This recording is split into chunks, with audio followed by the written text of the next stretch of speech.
Hello दोस्तों, स्वागत है आप सभी केटीएस क्लासेस में। मैं उम्मीद करता हूँ सभी लोगों की आरआरबी जेई की प्रिपरेशन बहुत ही सही चल रहा होगा। तो लेक्चर नंबर 1 हम लोग स्टार्ट करने वाले हैं आपके थर्मल इंजीनियरिंग का। बिफोर दैट कुछ बेसिक चीज़ों को हम लोग डिस्कस कर लेते हैं, क्योंकि ये लेक्चर नंबर हमारा 1 है थर्मल इंजीनियरिंग का। तो किस तरीके से टेक्निकल पोर्शन को मैं कंप्लीट करने वाला हूँ आरआरबी जेई मैकेनिकल के लिए, और किस तरीके से आपको नोट्स बनाना है, किस तरीके से क्वेश्चंस को सॉल्व करने हैं, सारा स्ट्रेटेजी जो है सबसे पहले हम लोग इस वीडियो में डिस्कस कर लेंगे। और एक चीज की आपको मैं गारंटी देता हूं कि अगर आप मेरे लेक्चर को देखते हो तो आप किसी भी पेड कोर्सेज के लेक्चर से मेरा लेक्चर को कंपेयर करके देखना, आपको कहीं पर भी इसका लेवल कम नहीं मिलने वाला है। मतलब जो कंटेंट मैं आपको करवाऊंगा उस टॉपिक से सारे क्वेश्चंस आपको लग जाएंगे, इस बात की मैं आपको गारंटी देता हूं। तो कुछ विश्वास करके आपको मेरे साथ चलना है। तो चलिए पहले बेसिक चीजों को हम लोग समझते हैं। कि हमें पता है कि जो आरआरबी जेई सिविल 2 है वो आपका 150 क्वेश्चन उसमें पूछे जाते हैं, ठीक है। उस 150 क्वेश्चंस में आपको 100 क्वेश्चंस आपके ब्रांच पेपर से रहेगा। और बात करेंगे अगर हम आरआरबी जेई मैकेनिकल के लिए, तो हमारा जो टेक्निकल का सिलेबस है इसको टोटल 10 टॉपिक में बांटा गया। And the most important portion of our syllabus is production, ठीक है। इसमें से 5 टॉपिक आते हैं: material science, machining, metrology, grinding, ठीक है, और आपका welding. these all 5 topics are very very important for CBT 2 of RRBJ mechanical candidates, ठीक है। तो इसमें से मैंने जो है आपका बोल सकते हो आप वेल्डिंग का और मेट्रोलॉजी का 2 सब्जेक्ट मैंने कंप्लीट करवाया हुआ है, प्रीवियस क्वेश्चंस भी करवाया हुआ है। प्लेलिस्ट में आपको ये 2 टॉपिक मिल जाएंगे। बाकी 3 टॉपिक हम लोग करेंगे, बट सबसे पहले अभी हम लोग जो स्टार्ट करने वाले हैं जो इस लेक्चर के थ्रू से, वो थर्मल इंजीनियरिंग है, ठीक है। तो thermal engineering is the applications of thermodynamics and it's law. तो थर्मोडायनेमिक इसमें बहुत सारे सब्जेक्ट का कॉम्बिनेशन है। सबसे पहले एक थर्मोडायनेमिक्स का आता है, फिर आप बोल सकते हो इसमें आरएसी आएगा, ठीक है, आईसी इंजन आएगा आपका, हीट ट्रांसफर। और यहाँ पे इन लोगों का थर्मल पावर प्लांट भले मेंशन नहीं किया गया है, but if you go through previous year questions of RRB JEE civil 2, then you will find there is also some questions from this section, ठीक है। टरबाइन से क्वेश्चंस पूछ लिया उन लोगों ने कि बताओ अगर हम लोग बीच में टरबाइन मतलब टरबाइन में जो प्रोसेस में जो एनर्जी का जो प्रोसेस जनरेट करता है रैंकिन साइकिल में, अगर बीच में हम लोग कुछ स्टीम को निकाल लेते हैं तो उस प्रोसेस को क्या बोलेंगे। तो इन सारा चीज हम लोग डिस्कस करेंगे। जो इंपॉर्टेंट चीजें मेरे को लगेगा उसको हम लोग थर्मल इंजीनियरिंग में कवर करने वाले हैं। तो यहाँ से आपको कितने, यहाँ पे आपके 5 टॉपिक प्लस एक 6 हो गया। उसके बाद हम लोग बात करते हैं डिजाइन का टॉपिक, जिसमें से आपका निकल के आ जाता है स्ट्रेंथ ऑफ मटेरियल, यहाँ पे रहेगा, ठीक है। फ्लूइड मैकेनिक्स है, और इसमें आपका हो गया इंजीनियरिंग मैकेनिक्स हो गया, थ्योरी ऑफ मशीन्स हो गया, ठीक है। और एक आपका थ्योरेटिकल सब्जेक्ट निकल के आता है क्या, इंडस्ट्रियल मैनेजमेंट। तो ये आपका 1 2 3 4, ठीक है। तो ये टोटल यहाँ पे आपके 4 टॉपिक आपके ये हो गए। Strength of material, engineering mechanics, ठीक है, फ्लूइड मैकेनिक्स, सॉरी यहाँ पे थ्योरी ऑफ मशीन्स आपका नहीं है, सबसे बड़ी इंपॉर्टेंट चीज, और इंडस्ट्रियल मैनेजमेंट। तो ये टोटल कितने 4 टॉपिक निकल के आएंगे, 6 प्लस 4 टोटल 10 टॉपिक का सिलेबस है। तो जिसमें से हम लोग थर्मल इंजीनियरिंग का डिस्कस करने वाले हैं। अब हम लोग जो डिस्कस करेंगे, ठीक है, तो नोट्स जो है आपको प्रिपेयर करना पड़ेगा स्क्रीन शॉट्स को लेके। और नोट्स बनाने से क्या होगा कि चीजें आपके माइंड में हर एक चीज चीज रहने वाला है। और प्रीवियस ईयर क्वेश्चंस जो मैं डिस्कस करने वाला हूँ, ये previous year questions will from different types of competitive exams like SSC JEE, ठीक है, क्योंकि ये हमारा सिलेबस के अकॉर्डिंग उस लेवल के क्वेश्चन पूछता है। बात करते हैं प्रीवियस ईयर के क्वेश्चन जो रेलवे के आए होंगे वो, एंड सम अदर जो पीएसयू एग्जाम में आए होंगे वहां से क्वेश्चन का कलेक्शन करेंगे। तो अगर किसी को नहीं पता है कि थर्मल इंजीनियरिंग का सिलेबस क्या है, तो you can take screenshot of this slide. यहाँ आप इसको स्क्रीनशॉट ले सकते हो और देख सकते हो यहाँ के दो थर्मल इंजीनियरिंग जो टॉपिक है। आप जब सिलेबस में जाओगे तो सेम एज इट इज यही टॉपिक मिलेगा आपको। पहले थर्मोडायनेमिक्स है, हीट ट्रांसफर, उसका IC engine and air compressor their cycles और refrigeration cycles. It means there is total 4 topic, 4 subject included in thermal engineering, and this subject is very important if you now if you think in terms of scoring, like 10 to 15 questions will come from this area। तो ये 10 to 15 questions will directly जो है आपके objective questions होते हैं। और numerical के भी अगर रहेंगे तो आपका कैलकुलेटर रहेगा, आपके फॉर्मूला पुटिंग्स रहते हैं, जैसे कि ऑटो साइकिल्स का एफिशिएंसी पूछ लिया, ठीक है, सीओपी निकालने के लिए पूछ लेगा, तो वो बड़ा ही आपका इजी रहेगा, टेंशन आपको नहीं लेना है। तो हम लोग सबसे पहले स्टार्ट करने वाले हैं थर्मल इंजीनियरिंग में जो टॉपिक हमारा दिया हुआ थर्मोडायनेमिक्स। और इस टॉपिक को कंप्लीट करने के बाद आप जरूर फीडबैक देना कि भाई आपको लेक्चर कैसा लग रहा है, so that I can continue all the lectures, ठीक है। और रेगुलर बेसिस पे उसको मैं कंटिन्यू करने की कोशिश करूंगा। जैसे यहाँ पे दिया हुआ सबसे पहले thermal engineering. First of all we will understand what is thermal engineering. Thermal means what, heat.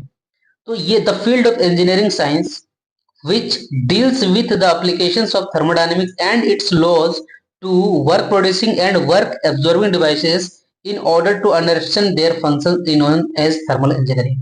मतलब थर्मल इंजीनियरिंग एक साइंस का एक ऐसा फील्ड है जहां पे थर्मोडायनेमिक्स का हम लोग यूज करके उसमें जो उसके फर्स्ट लॉ, उसके जो लॉज होते हैं, zeroth law, first law, second law, third law भी होते हैं, उन सभी लॉ का जो हम लोग स्टडी करने के बाद हमारे प्रैक्टिकल लाइफ में जो work producing cycle and work absorbing devices जो होते हैं उनके फंक्शन को समझेंगे कि किस तरीके से ये कार्य करता है।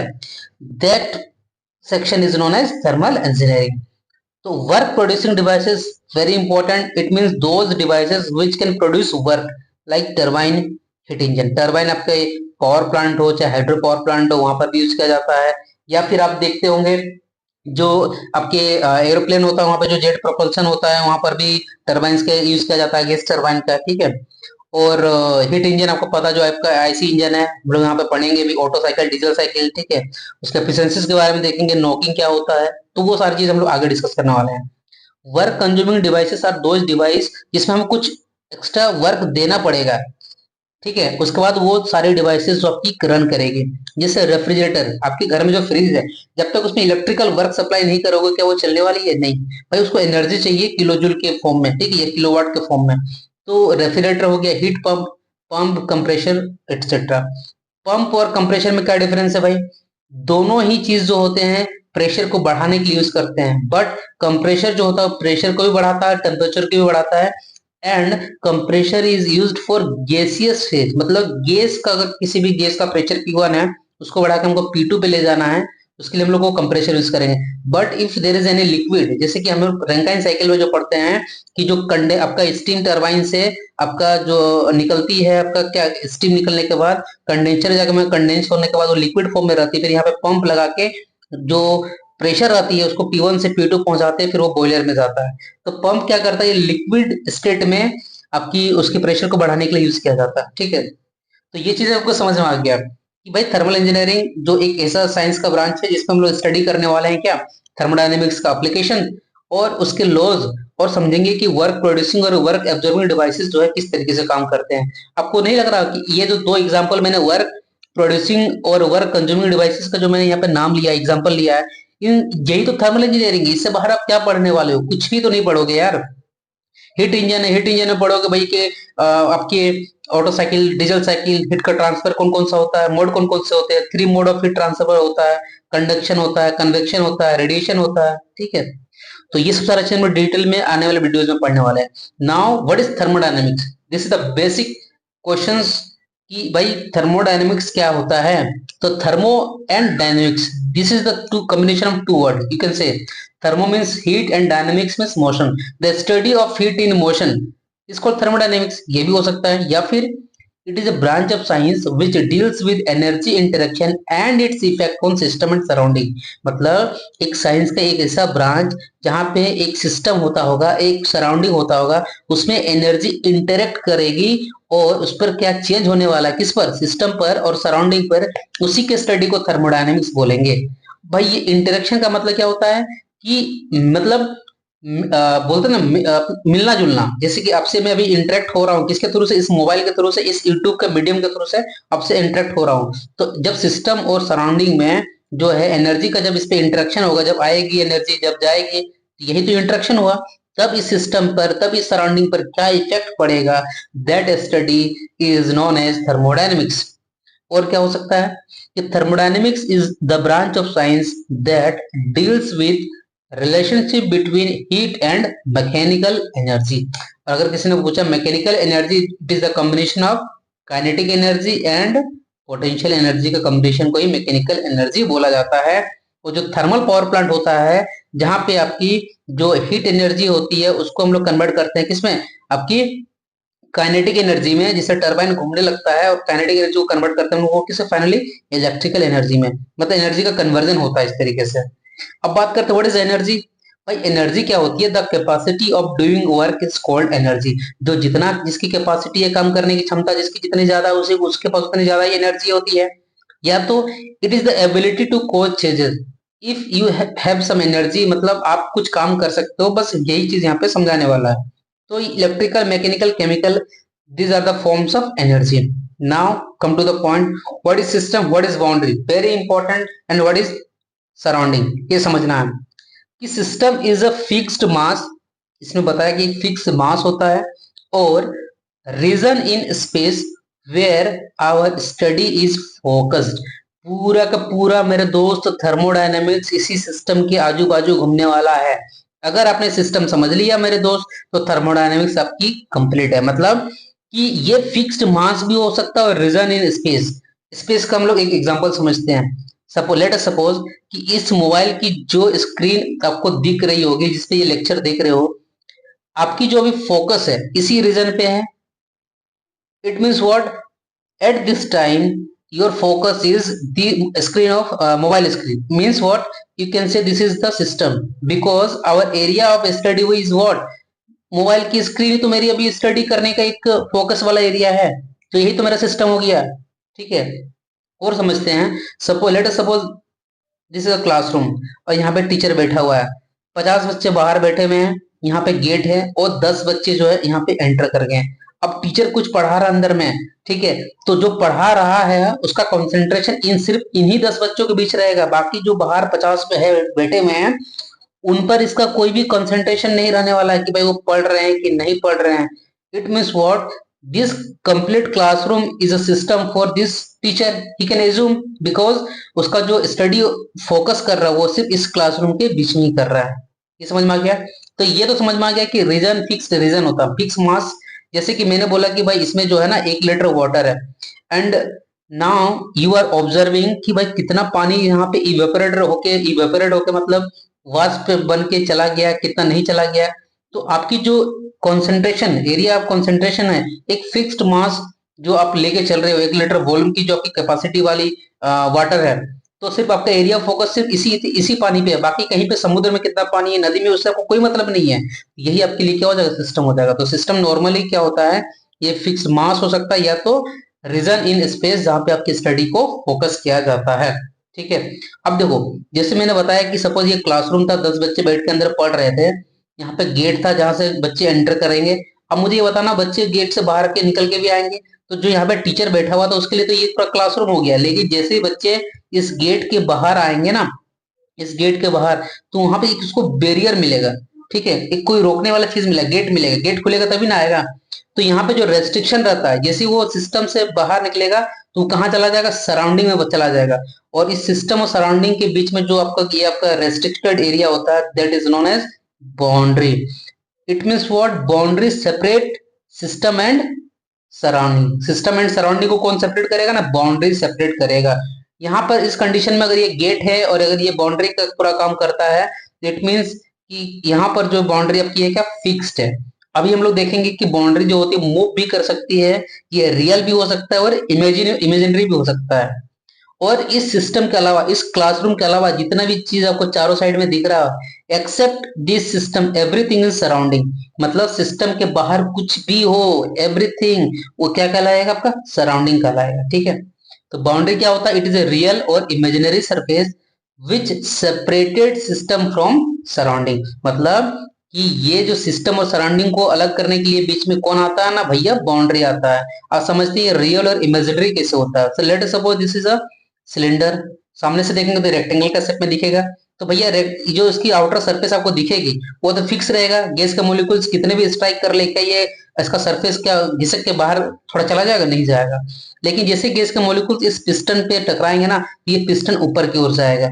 मतलब अगर मैं यहाँ पे कोई अगर एक बाउंड्री अगर इमेजिन करूंगा तो ये बाउंड्री जो है पिस्टन के साथ मूव करेगी, but this will be the fixed boundary. तो ये तो दो चीज समझ में आ गया कि बाउंड्री मूव भी करती है, फिक्स भी करती है। और यहाँ पे आपको जो दिख रही है ये फिक्स बाउंड्री, ये आपका रियल बाउंड्री है।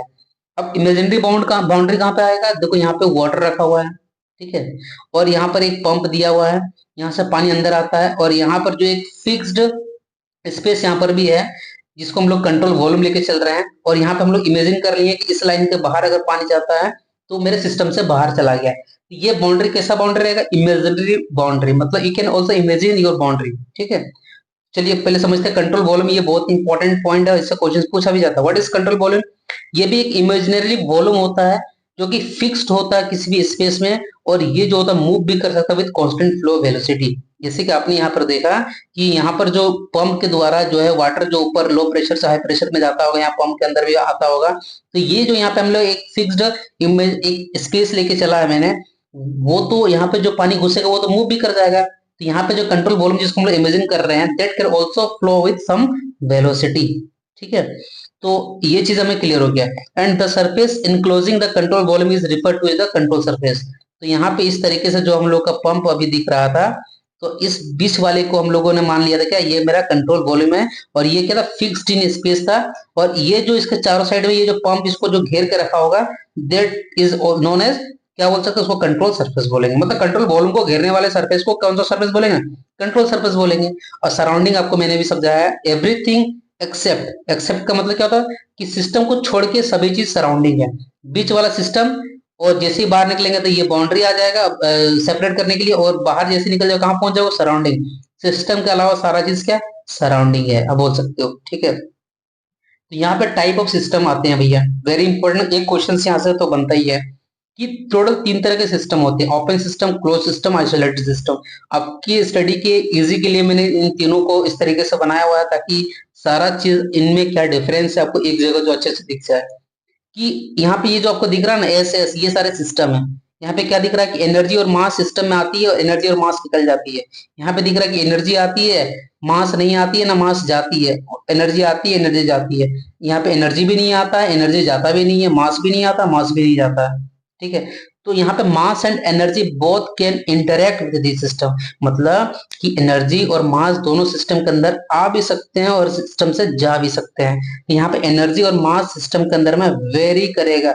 This system is known as open system. और प्रैक्टिकल लाइफ में अगर हम लोग बात करते हैं तो इसके एग्जांपल टरबाइन हो गया, boiler, pump, compressor, condenser, piston, cylinder without valve, जिसमें वॉल्व लगे हुए नहीं हो ताकि गैस आराम से बाहर जा सके। तो these are the example of open system. Now close system, only energy can interact with this system. मतलब यहाँ पे सिर्फ एनर्जी का मतलब आप आदेश है कि आप आ सकते हो और जा सकते हो, मास नहीं आ सकती है ना मास जा सकती है। इसका मतलब इस सिस्टम के अंदर में एनर्जी तो वेरी करेगा but mass will constant, and this system is known as close system. इसका एग्जांपल अगर हम लोग बात करेंगे तो पिस्टन सिलेंडर अरेंजमेंट, इसको काट के यहाँ विथ कर लेना। ठीक है, विथ वॉल्व, जहाँ पे वॉल्व लगे होंगे जहां से गैस बाहर नहीं जा सकता है, मान लो यहाँ पे वॉल्व लगे हुए हैं, ये पिस्टन सिलेंडर का अरेंजमेंट है, तो this system is known as closed system. और जहां पे दोनों ही अंदर आ भी नहीं सकते हैं ना दोनों बाहर जा सकते हैं, this system is known as isolated system. इसमें मास और एनर्जी दोनों ही चीज कांस्टेंट रहेगी, जैसे कि हमारा यूनिवर्स और थर्मो फ्लास्क इसका एग्जांपल हो गया। चलिए अब कुछ क्वेश्चन देख लेते हैं। इसमें कुछ एग्जांपल के लिए कुछ ही क्वेश्चंस मैंने डाला हुआ है, बट जो मैं बुक बना रहा हूँ पीडीएफ की आपकी थर्मल इंजीनियरिंग की, उसमें जो है मैं क्वेश्चंस का कलेक्शन एसएससी जेई का ले रहा हूँ, बहुत इंपॉर्टेंट है उसमें। ठीक है, उसके बाद अभी मैंने एड किया आरआरबी जो आपके 2015 हुआ, एसएससी का एग्जाम जो 2015 में हुआ था। ठीक है, वो सारे क्वेश्चन प्लस 2019 का जो आरआरबी जेई का क्वेश्चन था वो सारे, और फिर डिफरेंट पीएसयू में भी जो पूछे गए होंगे ना उन सभी का कलेक्शन एक जगह में कर रहा हूँ। और उतने सारे क्वेश्चन को अगर आप प्रैक्टिस कर लोगे तो भाई आपके लिए मोर देन सफिशिएंट हो जाने वाले हैं। ठीक है, अब ऑब्जेक्टिव क्वेश्चंस को देखते हैं कि भाई आपने लेक्चर को कितना अच्छे से समझा। Control volume in a thermodynamic system refers to, ये देखो आरआरबी जेई 2019 की क्वेश्चंस है। ऑप्शन ए बोलता है कि a specified mass in fluid flow, ये मास के बारे में तो बात ही नहीं करता है। Mass that moves across the boundary, फिर मास के बारे में बात कर रही है। Transfer of energy across the boundary, ये वो भी नहीं बात करता है। तो ये क्या होता है? Fixed region in space for thermodynamics study, तो उसको हम लोग बोलते हैं कंट्रोल वॉल्यूम हो गया आपका। ठीक है, नाउ तो क्वेश्चन नंबर 1 का आंसर डी हो गया। सेकंड क्वेश्चन देखो क्या है, विच of the following is an example of N isolated system? Cup of hot coffee नहीं होगा, प्रेशर कुकर भी नहीं होगा, तो थर्मो फ्लास्क जो होगा ये आइसोलेटेड सिस्टम का एग्जांपल होगा। ओपन सिस्टम में क्या होता है, जहां पे एनर्जी और मास दोनों ही सिस्टम में इंटरेक्ट कर सकती है, मतलब अंदर आ भी सकती है, बाहर जा सकती है। तो ऑप्शन पढ़िए, आरआरबी एसएससी 2015 में पूछा गया था कि is specified region where transfer of energy and और मास टेक प्लेस। तो ये ऑप्शन ही हमें करेक्ट मिल गया, इसलिए क्वेश्चन नंबर 3 का आंसर हो जाएगा ए। ठीक है, और क्वेश्चन नंबर 4 पे चलते हैं। ये आरपीएससी ए 2018 में पूछा गया था, यहाँ पे मास के बाद जो है डज नॉट ऐड कर लीजिएगा। ठीक है, डज नॉट। मेरी थोड़ी जो पेन है वो खराब हो गई, इसलिए थोड़ा सा मैनेज करिएगा, थोड़ा लिखने में प्रॉब्लम आ रही है। ठीक है, एन आइसोलेटेड सिस्टम क्या होता है, is a specified region where transfer of energy and और mass does not take place, this is known as an isolated system, और इसका ऑप्शन ए हो जाएगा करेक्ट।